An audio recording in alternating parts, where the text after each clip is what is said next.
अयोध्येमध्ये सीता मूर्ती नाही, मी मोदींना विचारलं असतं, मात्र त्यांची वैयक्तिक अडचण आहे असा हल्लाबोल शरद पवारांनी केला होता। यावर फडणवीसांनी पलटवार केला। त्यानंतर शरद पवारांनी स्पष्टीकरण दिलं आहे। तर अयोध्येमध्ये राम मंदिराचं उद्घाटन करण्यात आलं आहे काही दिवसांपूर्वी, पण या मंदिरामध्ये सीता मातेची मूर्ती नाही असं शरद पवारांनी म्हटलेलं होतं। मी मोदींना तसं विचारलं असतं, पण त्यांची वैयक्तिक अडचण असल्याचा हल्लाबोल शरद पवारांनी केला होता। त्यावर फडणवीसांनी पलटवार केला आणि आता त्यानंतर पुन्हा एकदा शरद पवारांनी स्पष्टीकरण दिलं।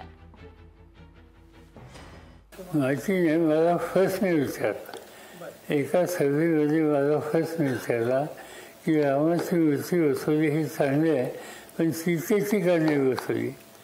मी म्हणजे आता मोदींना विचारलं असतं, पण त्यांची व्यक्तिगत अडचण आहे। आमचे पवार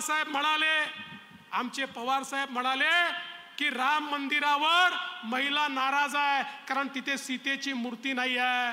पवार साहेब, कदाचित आपल्याला माहिती नसेल, ते रामललाचं मंदिर आहे। रामलला म्हणजे बालरामाच्या बाजूला सीतामाई कशी येऊ शकते, साधी एवढी गोष्ट तुम्हाला माहिती नाही। माझा काही अर्ज नाही त्याच्यात, फक्त एका सभेमध्ये एका महिलेने हा फक्त मला विचारला की तुम्ही सीतेच्या संबंधीचं उदात्तीकरण का करत नाही।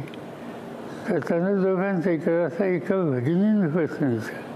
हा काही माझं मत नाही किंवा माझं काही नीती नाही, आणि तो माझ्यावरती इतका सिरियस विषय नाही की त्याची चर्चा व्हावी।